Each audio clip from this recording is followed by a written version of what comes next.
Hello, Dave Hurwitz, Executive Editor at ClassicsToday.com, here with the best of Herbert von Karajan. Now, do you see this monolith back here that I'm knocking on? There it goes. This enormous sort of thing. This is the complete Karajan on DG. It's like 300 and something CDs. And there's another couple of boxes on EMI with another couple of hundred CDs. He made tons and tons and tons of CDs.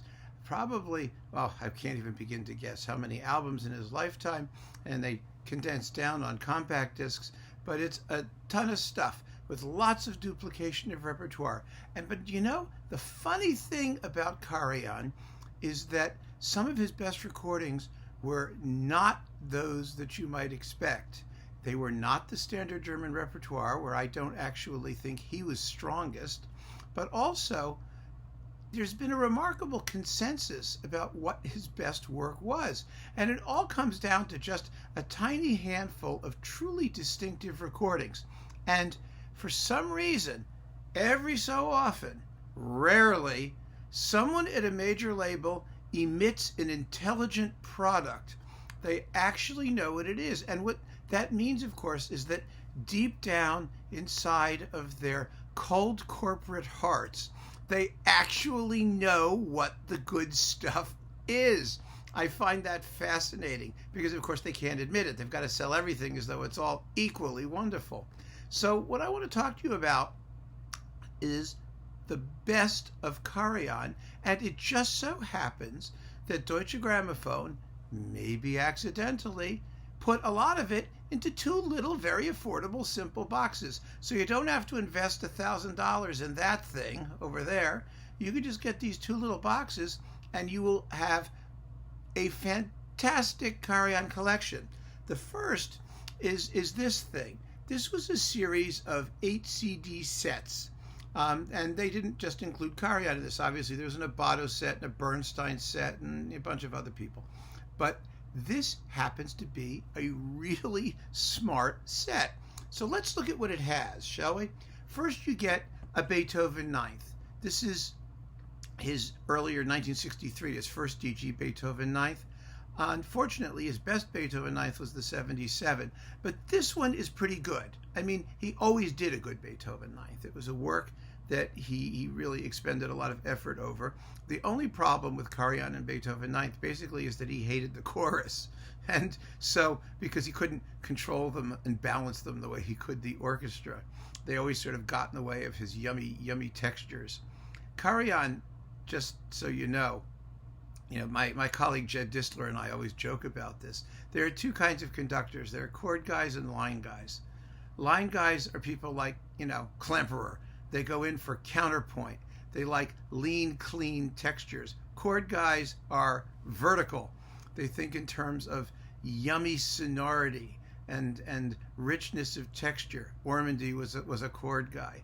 Karajan was really like the ultimate chord guy. And so you'd think the German conductors, because of Bach and all those people, would have been line guys, but actually quite a few of them were chord guys. The other great chord guy was Kempe, who was a terrific chord guy.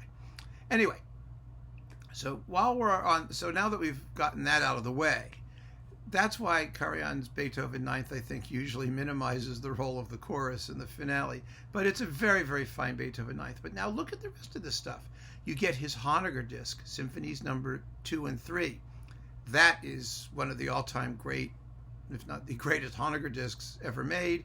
And it was one of Karajan's great discs. It's coupled with Stravinsky's Dry as Dust Concerto in D for strings, which you can take or leave as you please.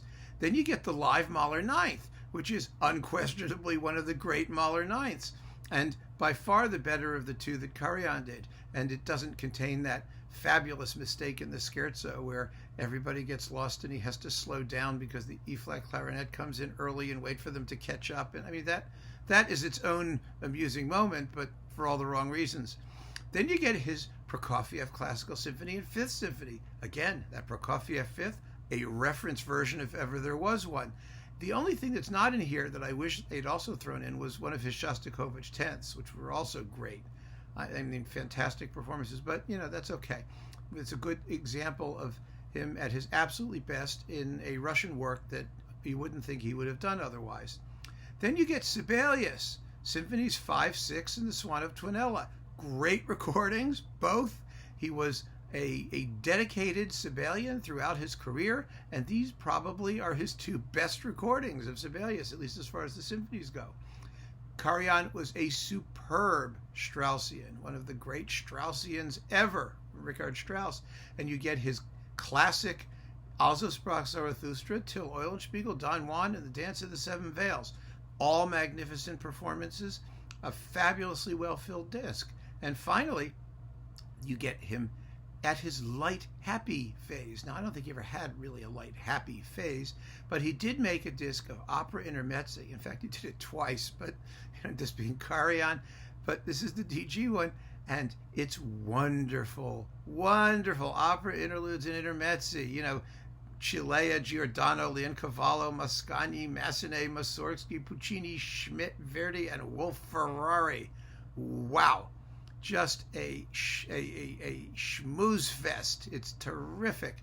So this is a terrific set of really some of the best of Karajan, and it's on 8 CDs at a reasonable price.